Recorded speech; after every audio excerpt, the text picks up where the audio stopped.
BRS పార్టీకి మరి ఓటేసిన జూబ్లీహిల్స్ ప్రజలకి మరి చివరి ఓటింగ్ శాతం ఇంకెంత తెలియదు. బట్ చాలా గణనీయంగా గౌరవప్రదంగా మా పార్టీకి కూడా ఓట్లు వచ్చినాయి.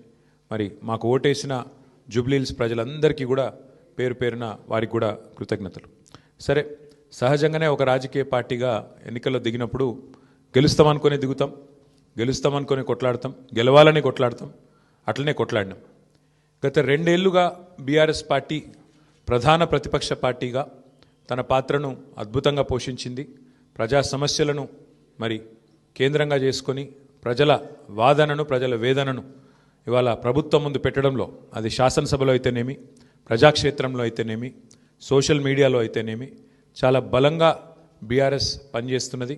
మా పని ఇట్లాగే భవిష్యత్తులో కూడా కొనసాగుతూనే ఉంటుంది. 2014 నుంచి 2023 మధ్యన కూడా చాలా ఉప ఎన్నికలు మన రాష్ట్రంలో జరిగినాయి. దాదాపు 7 ఉప ఎన్నికలు జరిగినాయి. ఈ 7 ఉప ఎన్నికలు పాలేరు కానీ, నారాయణ ఖేడ్ కానీ, హుజూర్ నగర్ కానీ, దుబ్బాక కానీ, నాగార్జున సాగర్ కానీ, హుజూరాబాద్ కానీ, మునుగోడు కానీ, ఈ అన్ని ఉప ఎన్నికల్లో మీరు ఆ రోజు కనుక గమనించినట్టయితే అప్పటి ప్రతిపక్ష పార్టీ కాంగ్రెస్ పార్టీ, ప్రధాన ప్రతిపక్ష పార్టీ, ఒక్క ఉప ఎన్నికల్లో కూడా గెలవలేదు. 7 ఉప ఎన్నికల్లో మేము దాదాపు అన్ని గెలిచాం. దాదాపు 5 గెలిచాం, ఒక 2 ఓడిపోయాం.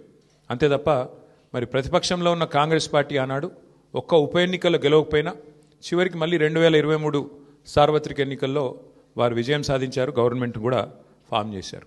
అట్లాగే మధ్యలో జిహెచ్ఎంసీ ఎన్నికలు వస్తే కూడా, గ్రేటర్ హైదరాబాద్ కార్పొరేషన్ ఎన్నికల్లో కూడా మరి ప్రతిపక్షంలో ఉన్న కాంగ్రెస్ పార్టీకి ఆనాడు కేవలం 1-2 కార్పొరేటర్ సీట్లు వచ్చిన విషయం కూడా ఒక్కసారి గమనంలోకి తీసుకోవాలని చెప్పి కూడా నేను కోరుతా ఉన్నాను.